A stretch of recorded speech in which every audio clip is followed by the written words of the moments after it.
በስመ አብ ወወልድ ወመንፈስ ቅዱስ አሐዱ አምላክ አሜን። ዘነፈቃ ለባሕረ ኤርትራ ወከፈላ እስመ ለዓለም ምሕረቱ ወአውጽኦም ለእስራኤል እንተ ማእከላ። የኤርትራን ባህር ከሁለት ከሶስት የከፈለ ምሕረቱ በሰው ልጆች ላይ ነውና እስራኤላውያንንም በዚያ አስጉዞ በግራና በቀኝ እንደ ግድግዳ በሆነው ውሃ መሃል ያሳለፋቸው ምሕረቱ ለዘላለም ነው። አምላካችን እግዚአብሔር ስሙ የተመሰገነ ይሁን። በእግዚአብሔር ስም እንደምን ዋላችሁ? እንደምን ቆያችሁ? እንደምን ከረማችሁ? እንኳን ለቅዱስ ሚካኤል በዓል አደረሳችሁ።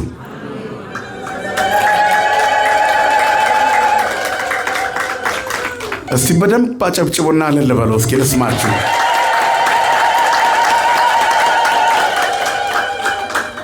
አንዴ ድገሙ እስቲ።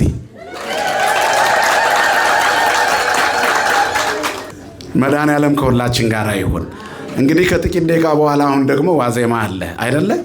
እንግዲህ በሀገራችን በዕለቱ ስለሚከበር እዚህም እንዳይቀር ተብሎ ተቀድሶ ያውም ማህሌት ተቆሞ ነው የተቀደሰው። በጣም እድለኞች ናችሁ። ይህን በማየታችን እግዚአብሔርን እናመሰግናለን። እጅግ ደስ የሚል የተዋበ በዓል ነው። አሁን ደግሞ ቤተ መቅደሱን ሞልታቸዋል። እግዚአብሔር ከቁጥር አያጉድላችሁ። ሰፊውን ትምህርት ነገ ታቦተ ሕጉ ከመንበረ ክብሩ ወጥቶ ሲባርከን እንሰማለን።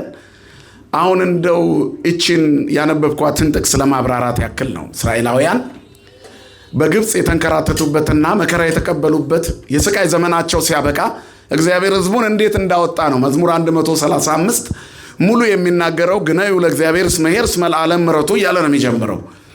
ለእግዚአብሔር አዲሱን ቅኔ ተቀኙለት፣ አመስግኑት፣ ምሕረቱ በእኛ ላይ የበዛ ነውና፣ ምሕረቱ ለዘላለም ነውና፣ ምሕረቱ ለሰው ልጆች ነውና ይላል። እግዚአብሔር ምስጉን አምላክ ነው። በባህሪው ቅዱስ የሆነ ምስጋና የባህሪው የሆነ የፈጠራቸው ፍጡራን በሙሉ እንዲያመሰግኑት ነው። ዓለም ሳይፈጠር እግዚአብሔር በክብሩ ነበረ አይደል የሚለው ቤተክርስቲያናችን መጽሐፍ። እምቅድመ ዓለም ወእስከ ለዓለም ሀሎ እግዚአብሔር በመንግስቱ፣ እግዚአብሔር በመለኮቱ፣ እግዚአብሔር በትስልስቱ፣ እግዚአብሔር በአንድነቱ በሶስትነቱ በመለኮቱ እግዚአብሔር ነበረ። ዓለም ሳይፈጠር ሰማይና ምድር ሳይሰራ በፊት እግዚአብሔር ነበረ። ነገር ግን ክብሩ በሱ ብቻ እንደቀረ አውቆ ክብሩን የሚገልጡ ፍጥረታትን ፈጠረ። ሌሎቹን ለአንክሮ ለተዘክሮ ፈጠረ። ሰውና መላእክት ግን እንዲያመሰግኑት ፈጠረ። ዘላለማውያን አድርጎ እግዚአብሔር እኛን የፈጠረን እንድናመሰግነው መንግስቱን እንድንወርስ ነው። መዝሙረኛው ዳዊት እማመሰግንህ ግሩምና ድንቅ ሆኜ ስለተፈጠርኩ ነው ይላል። እግዚአብሔር ስሙ የተመሰገነ ይሁን። ታዲያ ይህንን እየተናገረ ዳዊት በዚህ ቀን ደግሞ ያደረገውን ይገልጣል። ዘነፈቃ ለባሕረ ኤርትራ ወከፈላ ወአውጽኦም ለእስራኤል እንተ ማእከላ እስመ ለዓለም ምሕረቱ። የኤርትራን ባህር ለሁለት የከፈለ፣ ውሃውን እንደ ግድግዳ ያቆመ፣ የጠላቶቻቸውን ሬሳ በባህሩ ዳርቻ ያሳየ፣ የሚወዳቸውን ሕዝቦቹን በውሃ ግድግዳ መካከል እንደ መስታወት አቁሞ ያሻገረ እግዚአብሔር ምሕረቱ የበዛ ተአምራቱ በድንቅ የተሞላ ነው ይላል። ስሙ የተመሰገነ ይሁን። ለሰው የማይቻል ለእግዚአብሔር ይቻላል። እግዚአብሔር በቤታችን፣ እግዚአብሔር በኑሯችን፣ እግዚአብሔር በትዳራችን፣ እግዚአብሔር በሕይወታችን፣ እግዚአብሔር በእውቀታችን፣ እግዚአብሔር በስራችን፣ እግዚአብሔር በማንነታችን ላይ በየቀኑ አዲስ ነገር ያደርጋል። ሰቆቃወ ኤርምያስ ላይ ማለዳ ማለዳ አዲስ ነህ፣ ታማኝነትህ ብዙ ነው ይላል። በስራው የሚታመን የሚተካከለው የሌለ እንከን የሌለው ታምር አድራጊ ብቻውን ታምር የሚሰራ ማን ብቻ ነው ወገኖች? እግዚአብሔር ብቻ ነው። እና ዛሬ በምናከብረው የቅዱስ ሚካኤል በዓል ላይ በመልአኩ በቅዱስ ሚካኤል መጋቢነት የእግዚአብሔር መለኮታዊ ታምራት ለእስራኤል የተገለጠበት አንዱ የዕለቱ መታሰቢያ ልዩ ክፍል ነው። ይህንን የተናገረው ባህርን እንደ ግድግዳ ያቆመ፣ እስራኤል በኃጢአታቸው ምክንያት ለእግዚአብሔር ባለመታዘዛቸው ምክንያት በልዩ ልዩ ስብስብ ችግሮች ምክንያት ምድሪቱ ለረሃብ ስትጋለጥ 70 የሚሆኑ የእስራኤል ቤተሰቦች ወደ ግብፅ ተሰደው 430 ዓመት በባርነት ኖሩ። ከዘመን ብዛት የተነሳ መጤነታቸው እየተናቀ የማያውቃቸው ንጉሥ ሲነሳ እግዚአብሔር አብሯቸው መኖሩን ያላወቀ ፈርዖን ተነሳ። ሕዝቡን መከራ ያበዛባቸው ጀመር። ወንዶቹ ሲወለዱ ወደ ባህር ይጣሉ ነበር፣ ወይንም ደግሞ እንደተወለዱ ይገደሉ ነበር። በዚህ ሁሉ ጉዞ ውስጥ ታላላቅ መከራዎች በእስራኤል ላይ በዙባቸው። በሰው ሀገር እንደ ባይተዋር ታዩ። እንደ ሰውም አይደለም ከእንስሳ በታች ታዩ። ሴቶቹ ደግሞ በተወለዱ ጊዜ በግርድና ጡብ እያበኩ እንዲሰሩ ይታዘዙ ነበር። የሴቶች ጉልበት ፒራሚድ መስሪያ፣ የወንዶች ደግሞ ገና እንደተወለዱ መጣያ ሆኑ። እስራኤል ያስፈሩ ነበርና ይህንን ሁሉ መከራ ለረጅም ዘመናት አሳለፉ። እንባቸው በዛ። ያ ብቻ አይደለም። ራሔል የምትባል አንዲት ሴት ጡብ እያቦካች ነፍሰ ጡር ሆና መንታ ልጆችን ልትገላገል ጽንሱ ደረሰ። ልጆቹ በተወለዱ ጊዜ እየረገጠች የእስራኤላውያን ደም ጡቡን ያጠነክረዋል። እየገረፏት ጀርባዋን እርገጭው አሏት። እንባዋን ወደ ላይ ስትረጭ መንበረ ጸባዖት ደረሰ። የድሃውን ጩኸት የሚሰማ የግፉዋን ፍት ከሱ የሚወጣ ፍታ ግፉዋን ይወፅም ጽርሁ ይላል የቤተ ክርስቲያናችን መጽሐፍ አባ ጊዮርጊስ ዘጋስጫ። የግፉዋን መገፋት እግዚአብሔር ፍትህን ሊያመጣ ከእርሱ ዘንድ ይወጣል። ፍት ከእርሱ ዘንድ ይመጣልና የፍት ባለቤት እግዚአብሔር ፍርድን ይሰጥ ዘንድ የራሔልን እንባ ተመለከተ። ድምፅ በራማ ተሰማ አለ ነብዩ። ራሔል ስለ ልጆቿ አለቀሰች፣ መጽናናትን አልወደደች። የሉም ልጆቿ። ከዚህ በላይ ምን በደል ይመጣል? እግዚአብሔርም ሙሴን አነሳሳው ይላል። እረኛው ሙሴ ያደገው ፈርዖን ቤት ውስጥ ነው። ሂድ እስራኤላውያንን ነፃ አውጣ ብሎ እግዚአብሔር ላከው። ብዙ ታሪክ ነው ያለው። የዋዜማው ሰዓት ስለሚደርስብን ነው። ከዚህ በኋላ እረኛው ሙሴ 9 መቅሰፍት 10ኛ ሞተ በኩር አድርጎ በዚህ በሞተ በኩር እስራኤላውያን የግብፅን ምድር ለቀው እንዲወጡ ፈርዖን ፈቀደ። ወጥተው ግን አላለፉም። የኤርትራ ባህር ዳርቻ ሲደርሱ ፈርዖን ከነሰራዊቱ እንደገና መጣባቸው ይላል። ዞር ብለው ሲመለከቱ የግብፅ የመንገዱ አቧራ ይጮህ ነበር። የሰረገላው ድምፅ፣ የሰራዊቱ ድምፅ እያስገመገመ ያስፈራ ነበር። ምንም የሌላቸው ሕፃናትና ሴቶች የበዙበት ስደት በቢላዋ ቆራርጦ እንደሚጨርሳቸው ገባቸው። ደማቸውን ለምድር አሸዋ እንደሚቀላቅለው አወቁ። ስጋቸውን ለሰማይ አሞራ ለምድር አራዊት እንደሚሰጠው ገባቸው። ምን ነው ሙሴ፣ በሀገራችን በግብፅ የመቃብር ቦታ እኮ ነበረ፣ የግፍ ኑሮም ቢሆን እንዲያም ሞታችን ሳያምር እንለቅ አሉት። ምን አለ ሙሴ? እግዚአብሔር ስለ እናንተ ይዋጋል፣ እናንተ ዝም ትላላችሁ። ማን ይዋጋ? ስለ ኢትዮጵያ፣ ስለ ተዋህዶ ማን ይዋጋ? ስለ ንጽሕት ቤተ ክርስቲያን ማን ይዋጋ? ንገሩኝ እስቲ። በመቅደሱ ፊት ስለሚታረደው ካህን ማን ይዋጋለት? እየቀደሰ ስለሚሞተው ካህን ማን ይዋጋለት? እያስቀደሱ ስለሚታረዱና ክርስቲያን ስለሆኑ ብቻ መከራ ስለሚደርስባቸው ሕፃናትና ሴቶች ማን ይዋጋላቸው? እግዚአብሔር ይዋጋል። ስሙ የተመሰገነ ይሁን። እኛ በስጋ ብዙ እናስባለን እንጂ እግዚአብሔር ፍት ከመንበሩ ይወጣል። ስሙ የተመሰገነ ይሁን። መፍረድ የሚችል እግዚአብሔር እሱ ብቻ ጊዜው ሲደርስ ይሰራል። ከኛ የሚጠበቀው ጸሎተኞች፣ ከኛ የሚጠበቀው ሃይማኖተኞች፣ ከኛ የሚጠበቀው ትዕግስተኞችና ንስሐ የገባን እግዚአብሔርን የምንፈራን ነው። የአገልግሎታችን ጥራት፣ የመንፈሳዊነታችን ቁመና ለእግዚአብሔር ደስ የሚያሰኘው ሰውነታችን ጸሎታችንን ቅቡል ያደርገውና ፍትህ ያመጣል። አያመጣም? ያመጣል። እግዚአብሔር ፍርድን ይስጥ ለሁላችንም። ከዚህ በኋላ እግዚአብሔር ፍርድን ይሰጥ ዘንድ ይዋጋል አለ ሙሴ። እናም እግዚአብሔር ምን አለው? ለምን እኔ ላይ ትጨቀጭቀኛለህ? እጅ ላይ ባለው በትር እኔ አለሁ አለ። እግዚአብሔር ሲወደን በአንገታችን ላይ ባለች በቀጭኗ ክር ላይ ተአምራት ይሰራል። እግዚአብሔር ሲወደን በትንሿ እጆቻችን ላይ ትልልቅ ኃይል ያደርጋል። ቀጫጭን የሆኑት የዳዊት ጣቶች ግዙፉን ጎልያድ መጣል አላቃታቸውም። ማን ስላለ? ከእርሱ ጋር እግዚአብሔር ስላለ። ወንጭፉን ሲወረውር የእግዚአብሔር መልአክ አቅጣጫውን ያሳምር፣ ክንዱን ያጠነክር ነበር። እሱም ቅዱስ ሚካኤል ነው ይላል። አያችሁ፣ የምንወደው መልአክ፣ ሩሩሁ መልአክ፣ የዋሁ መልአክ፣ ትሁቱ መልአክ ሁል ጊዜ ከሰዎች ጋር ልዩ ቁርኝት አለው። አሁንም እስራኤል ጉዞአቸውን ሲያደርጉ መልአኩ ሚካኤል አብሯቸው እንዳለ አያውቁም ነበር። እግዚአብሔርም አላቸው፣ መልአኩን በፊታችሁ ሰድጃለሁ፣ ስሜ በእርሱ ላይ ተጽፏል። ሳታሳዝኑት ተጓዙ። ባህርን ይከፍልላቸዋል፣ መና ያወርድላቸዋል፣ ፀሐዩን ይጋርድላቸዋል፣ እሳት እያወጣ ያሞቃቸዋል፣ ጨለማውን በእሳት ብርሃን ይመራቸዋል። ደመና ከፊት ከኋላ ከግራ ከቀኝ እያነጠፈ ከእናንተ ጋር ይሆናል። ቅዱስ ሚካኤል አብሯችሁ ነው አለ። ቅዱስ ሚካኤል ከኛ ጋር ይሁን። ባህሩ ዳርቻ ላይ እንደቆመ ሙሴ እግዚአብሔር ይዋጋል ብሎ ባህሩን ሲመታው የውሃ ግድግዳ ሆኖ ቆመ። የማይፈርሰው የውሃ ግድግዳ። በአዲስ ኪዳን የሰማይ ቤታችን ብለን እንዘምር የለ? አማኑኤል የሰራው ግንቡ ንጹህ ውሃ መሰረቱ ምንድነው እንላለን? ደም ነው እንላለን። የውሃ ግድግዳ የደም መሰረት የጥምቀት ልጅነት ነው። የእስራኤላውያን ባህረ ኤርትራን መሻገር የጥምቀት ምልክት ነው። በአዲስ ኪዳን ክርስቲያኖች ከተጠመቁ በኋላ ይቆርባሉ። የውሃ ግድግዳ የደም መሰረት በክርስቶስ ደም የተመሰረተ መቅደስ የመሆኑ ምልክት ነው። ምሳሌው ጥምቀት ሆኖ ዛሬኛ እንድንበታለን አለ ሐዋርያው በመልእክቱ ሲጽፍ። ስለዚህ እስራኤላውያን በዚያ በደመናና በባህር ተጠመቁ። በባህሩ መካከል በግድግዳ አለፉ። እኔና እናንተ ደግሞ በውሃ ግድግዳና በደም መሰረት ታንጸናል። በመካከል አሻገረናል። እስራኤልን ያሻገረ እግዚአብሔር ክፉውን ዘመን እኛንም እያሻገረን ነው። ስሙ የተመሰገነ ይሁን። ለዚህ ደግሞ ተራዳዩ መልአክ ቅዱስ ሚካኤል ተልእኮውን የሚፈጽምበት ነው። የዛሬው በዓል አንዱ ባህረ ኤርትራ ተከፍሎ እስራኤል የተሻገሩበት ነው። ታሪኩ ብዙ ነው። በምድረ በዳ መና እያዘነበ ይመግባቸው ነበር ያለማቋረጥ። እስራኤላውያን 7 ደመና ይጠብቃቸው ይከተላቸው ነበር ይላል። ከፊታቸው የሚቀድም ደመና ነበር፣ ከኋላቸው ደመና ነበር፣ ከግራና ከቀኝም ደመና ነበር፣ ከላይ የሚጋርዳቸው ደመና ነበር። መናውን እየለቀሙ ይበሉ ነበር፣ ጥረ ግረ በወዝ ብላ የሚለው እንዳይጎልባቸው። ነገር ግን መዝነቡ አይቋረጥም ነበረ። ከሰማይ ሰው ያልጋገረው እንጀራ ከሰማይ ይወርድላቸው ነበር። በእያንዳንዱ ቀንም አዳዲስ እንጀራ ይበሉ ነበር፣ የማይቋረጥ መና። እሱንም ያለማቋረጥ ሚካኤል ያዘንብላቸው ነበር። መንገዱ እንዳያስቸግራቸው፣ ሌሊት እንዳይደናቀፉ ልዩ የሆነ የሰዓት ብርሃን ይሰጣቸው ነበር። ቀን ቀን ደግሞ ፀሐዩ እንዳያቃጥላቸው የደመና መጋረጃ አድርጎ ይጋርድላቸው ነበረ። መርሆሙ መዓልተ በደመናው ኩሎ ሌሊተ በብርሃነ እሳት። የኤርትራን ባህር ከፍሎ እንደ ግድግዳ አቁሞ አሻግሮ የጠላቶቻቸውን ሬሳ አሳየ። ፈረሰ ወመስተጽእነ ወረወ ውስተ ባሕር። ፈረሰ ዘይጻን ላለው ወረወ ውስተ ባሕር። ይህን የዘመረችው የሙሴት ማርያም ናት።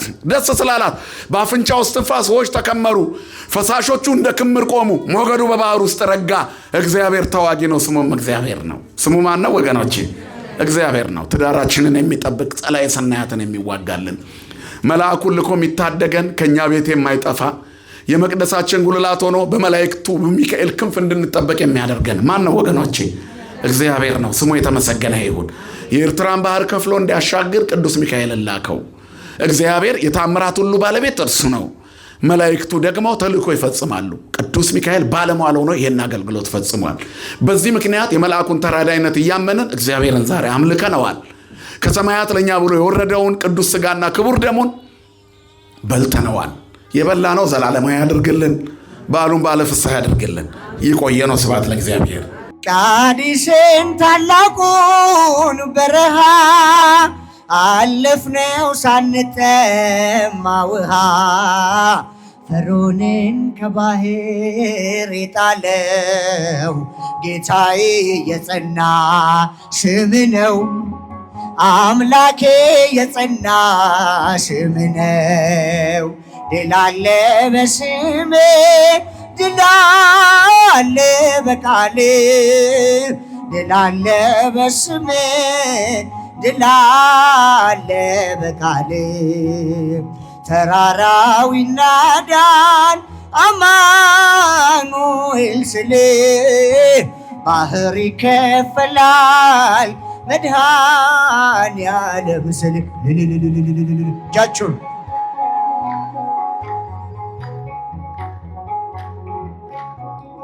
በእልልታ ቢፈርስ ኢያሪኮ ጠላትም ቢወድቅ ተማርኮ ቢሰጠን ለእኛ ከተማው የሆነው ሁሉ ካንተ ነው። የሆነው ሁሉ ባንተ ነው። ድል አለ በስምህ ድል አለ በቃሌ ድል አለ በስምህ ድል አለ። እስኪ ድምፃችሁ ይሰማ። ተራራው ይናድ አማኑኤል ስልህ ባህር ይከፈላል ባህር ይከፈላል መድኃኔዓለም ስል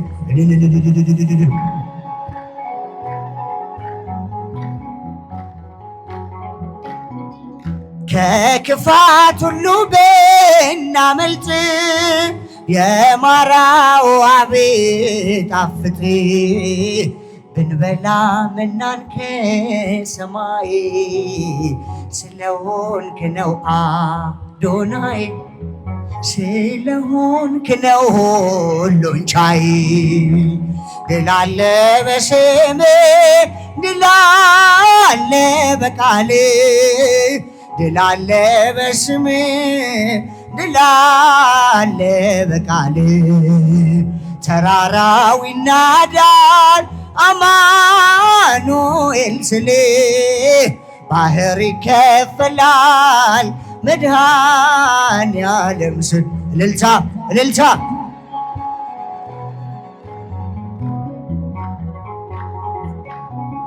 የቆምነው ዛሬ በሕይወት ስምህን አርገነው ጉልበት ከሜዳ ተጠርተን ብነግስ ሆነነው ክብርና ሞገስ ሆነነው ክብርና ሞገስ ድል አለ በስምህ ድል አለ በቃል ድል አለ በስምህ ድል አለ በቃል ተራራው ይናዳል አማኑኤል ስል ባህር ይከፈላል መድኃኔዓለም ስል አመሽቶ የመጣ አይገባም አትበሉ አይገባም አትበሉ አባክኖ የመጣ አይገባም አትበሉ አይገባም አትበሉ ፍቅር ስለሆነ እግዚአብሔር ለሁሉ ልጅ ቤቱን ይወርሳል እንደ ተስፋ ቃሉ የተወደደ ቀን የተወደደ ዓመት ወደ አባቴ መቅደስ የተመለስኩበት አንባር ቀለበቴ የተወደደ ዓመት እኔ ነኝ ዓላማው እኔ ነኝ ሐሳቡ እኔ ነኝ አባቴ ደግ ነው የሚራራ ልቦ 99 ታምነውት እያለ አንዱን ይፈልጋል ወዴት ነህ እያለ የተወደደ ቀን የተወደደ ዓመት ወደ አባቴ መቅደስ የተመለስኩበት አንባር ቀለበቴ የተሸለምኩበት የተወደደ ዓመት ከናዝሬት መልካም ሰው አይወጣም እያሉ ፊልጶስ ናትናኤል ይነጋገራሉ አድርጎታልና ውሃውን ወይን ዛሬም ለውጦኛል ወስዶታል ልቤን የተወደደ ቀን የተወደደ ዓመት ወደ አባቴ ፍቅር የተመለስኩበት አንባር ቀለበቴን የተሸለምኩበት ደዳመት ሁሉን አይቻለው ሁሉን መርምሬያለው ዓለም ካንተ ሌላ እንደሌላ አውቃለው እንደማይለወጥ አባትነትህ ወዳጅነትህ ጠፍቼ ስመጣ አየሁት ልጅህ የተወደደ ቀን የተወደደ ዓመት ወደ አባቴ መቅደስ የተመለስኩበት አንባር ቀለበቴን የተሸለምኩበት የተወደደ ዓመት የተወደደ ቀን የተወደደ ዓመት ወደ አባቴ ፍቅር የተመለስኩበት አንባር ቀለበቴን የተሸለምኩበት የተወደደ ዓመት ይቀበልልን።